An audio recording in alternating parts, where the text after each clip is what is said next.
Baik, kita lanjutkan. Masih banyak pertanyaannya. Kita masih punya sekitar 4 menit. Berapa pertanyaan untuk ketiga pembicara dulu ya. Bila hasil analisa sperma sudah 2-3 kali tetap azospermia, langsung dirujuk kemanakah? Androlog atau urolog? Dan sepertinya tidak semua urolog yang dapat menangani kasus kondisi azospermia. Ke urolog yang manakah kita bisa merujuknya? Mungkin ini bisa dijawab dari Dokter Ponco dulu kali ya, Dok ya? Kalau azospermia pasti urolog karena pasti harus perlu operasi ya. Dokter Silvi setuju? Dan apakah semua urolog bisa, Dok? Mungkin maksudnya ini kali, Dok. Kalau Dokter Ponco pasti bisa ya. Cuman tidak semua urolog memang benar sih, Dok kan? Seperti ditolak gitu. Kalau nggak salah. Nggak semua begini. Ini menangani orang infertilitas itu sebenarnya buat saya itu hobi. Hobinya itu apa? Operasinya itu tadi, Dok, gampang dan cepat. Cepat paling operasi saya setengah jam. Padahal kalau PESA itu bisa cuma 15 menit saya kerjakan operasi. Udah selesai. Ya, tapi cerita yang tadi tuh, yang saya nerangin, ibu bisa begini, bapak bisa gini. Nanti kalau begini hasilnya apa, ini kurang, ini apa. Terus nanti kalau satu pasien bisa setengah jam neranginnya di poli sebelum operasi. Dan sesudah operasi kalau dia masih nggak puas juga bisa setengah jam lagi. Nah mungkin urolog yang lain mungkin lebih senang nanganin operasi batu ya, ketemu lihat gambar sebentar, wah ini SWL, ini PCN, ini itu lebih cepat di polikliniknya.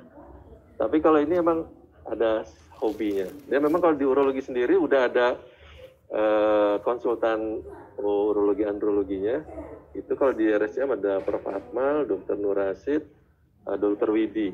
Ya, memang kalau urolog yang lain kalau menurut saya kalau kemampuan operasinya, saya sih nggak ragu lah karena itu tadi operasi di bagian testis itu sebenarnya dikerjakan oleh residen yang tingkat 1, tingkat 2 yang baru pertama masuk OK, dia operasinya di daerah testis karena itu yang aman, perdarahan sedikit, risikonya kecil. Tapi kemauan, kan ini ceritanya ngobatinnya 3 bulan nih, nah itu urolog mungkin nggak semuanya cukup sabar atau senang ngurusin yang kayak begini gitu, karena udah diterangin lama, habis itu hilang. 2 tahun lagi baru balik lagi. Dok, ya dok saya udah kesini ke orang pinter, yang lebih pinter lagi, yang super pinter. Maksudnya udah ke dukun, udah kemana, nggak bisa. Udah pijat, udah segala macam ya. Dan nanya-nanya ke dokter yang lain, ternyata sama dok, harus yang kayak dokter bilang, ya udah. Jadi tapi memang kalau tadi kemampuan operatif, semuanya sih urologi bisa. Tapi senang di polikliniknya itu yang mungkin nggak semua urolog senang ngerjakannya. Tapi sebenarnya urolog sebenarnya bisa harusnya. Baik dok. Ya, baik, pertanyaan selanjutnya untuk Dr. Tommy dan Dr. Silvi mungkin ya, apakah sperma antibody masih menjadi pertimbangan sebagai salah satu penyebab infertilitas pria? Pernah diskusi dengan beberapa androlog, sudah mulai ditinggalkan. Bagaimana dok? Komennya mungkin dok. Tadi saya di presentasi saya sudah sedikit saya singgung ya. Jadi anti-sperm antibodies secara evidence nggak dilakukan lagi. Memang ada efek terhadap infertilitas ya pada pria. Jadi tadi ada pengaruh ke motilitas ya, terutama ke motilitas ya. Namun dengan perkembangan penelitian, ternyata nggak ada tuh treatment yang cukup baik hasilnya. Jadi treatment terhadap anti-sperm antibodies yang meningkatkan kehamilan itu belum ada sampai sekarang. Kalau kita mungkin dengar PLI dan sebagainya, itu evidence-nya nggak ada. Jadi belum ada treatment khusus yang bisa meningkatkan menurunkan anti-sperm antibodies dan meningkatkan kehamilan. Dan di sisi lain, kita sudah melakukan inseminasi, IUI, dan IVF, terutama pada pasien-pasien salah satunya indikasinya adalah untuk yang unexplained infertility. Jadi kalau kita udah singkirkan semua, kemudian sperma bagus, ya, kemudian faktor perempuan juga bagus, kan masuknya kan ke unexplained infertility. Akhirnya kita IUI. Ternyata mungkin ada anti-sperm antibodies di situ berperan. Tapi dengan 2 tindakan ini, anti-sperm antibodies tidak berperan lagi karena sudah terjadi dewashing, sudah ya, akhirnya jadi memang guidance atau guidelines yang sekarang atau rekomendasi sekarang tidak lagi memeriksa anti-sperm antibodies secara rutin, hanya untuk pemeriksaan misalnya berhubungan dengan penelitian, tapi bukan untuk tujuan treatment penelitian rutin. Ya, baik, terima kasih. Mungkin Dr. Silvia ada tambahan mungkin untuk komen terhadap terapi-terapi yang seringkali diberikan oleh andrologis seperti PLI mungkin, Dok? Ya, jadi tadi mungkin sudah jelas dari dokter Gita, cuma mungkin pertanyaannya adalah apakah masih menjadi penyebab infertilitas pria? Jawabannya iya, tapi kasusnya nggak banyak. Kalau nggak salah yang terbaru itu 11% saja. Dan benar, ini terapinya kalau terdapat antibodi ya dicuci aja spermanya, kemudian kita gunakan kembali baik untuk insem atau bayi tabung. Dan ini bisa kita pertanggungjawabkan untuk keberhasilannya. Saya lanjut ke pertanyaan berikutnya ya, Dr. Ufik ya. Boleh, polimorfisme. Yang polimorfisme maksudnya gen kali ya, gen reseptor FSH pada laki-laki.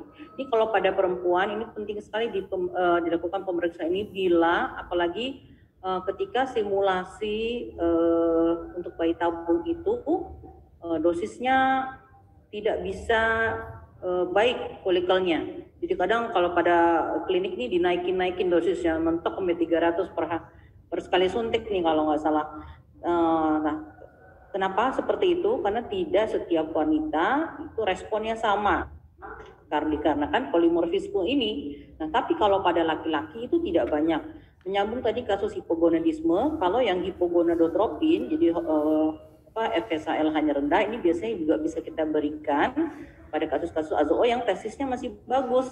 Nah, ini bisa memberikan respon kadang dari AZO jadi sekitar 1 juta sperma ini bisa bayi tabung tanpa pasiennya operasi. Tapi itu syaratnya harus bagus testisnya dan hormonnya rendah atau mendekati normal. Tapi kalau udah hipergonadotropin tidak bisa.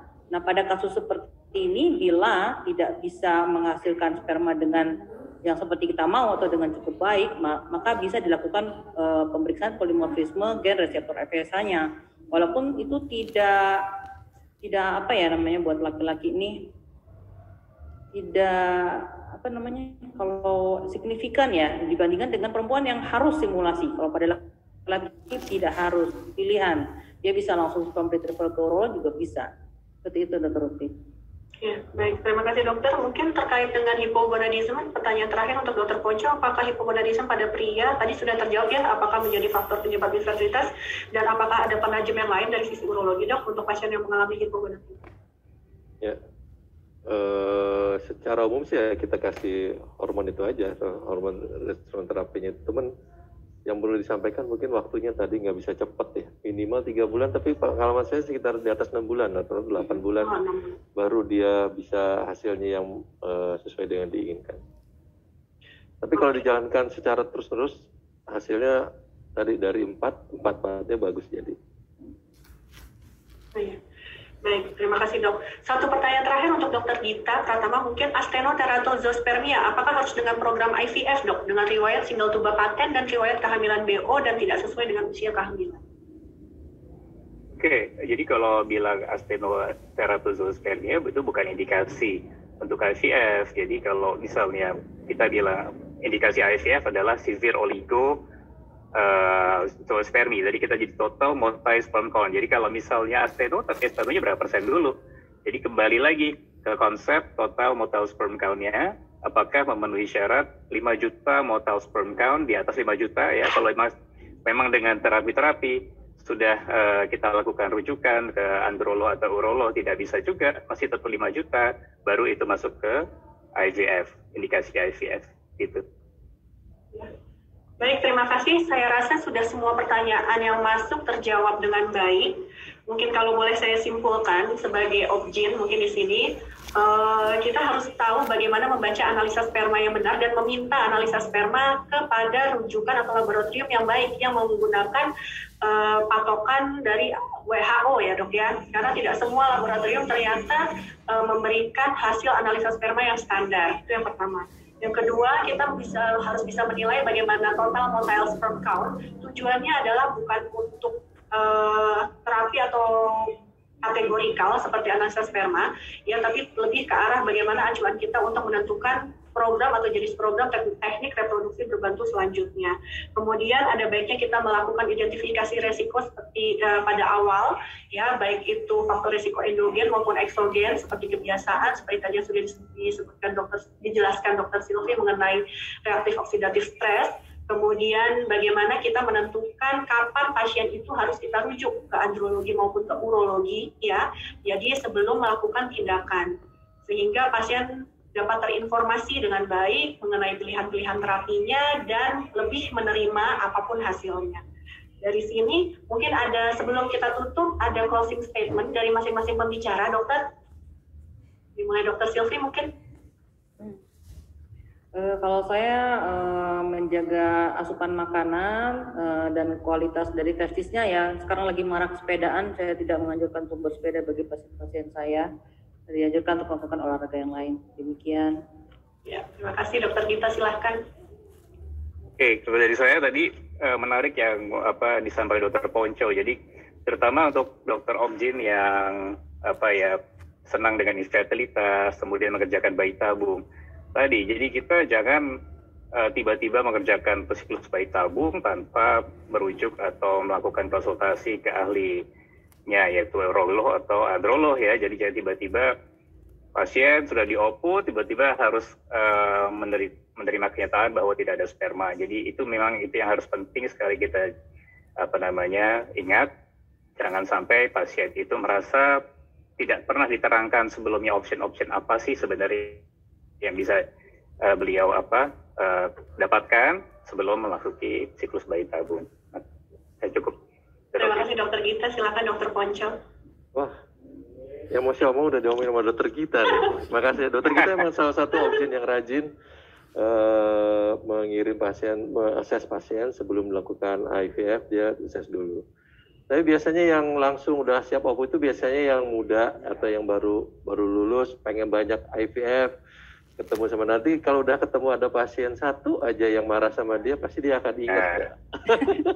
Dan karena itu annoying banget nanti, karena tadi pasien yang udah nggak punya anak mungkin dia mencari saya pikir seseorang atau sesuatu yang bisa disalahkan atas keadaan dirinya, dan itu kalau jatuhkan ke kita aduh setengah mati gitu. Mendingan saya pernah jadi cerita nih, closing statement kok panjang karena pengalaman saya, karena saya dipanggil sama direksi, ini ada Dr. Objin yang tuliskan hanya tolong kerjakan PSATese. Kalau saya bilang saya nggak mau kalau hanya PSATese, saya harus jelaskan pasien A sampai Z. Jadi lebih baik pasien tahu lebih dahulu sebelum kita lakukan tindakan, daripada setelah dia tahu terus dia baca, sebenarnya bisa gini-gini dulu dong, kenapa saya dulu nggak dikasih tahu. Itu yang paling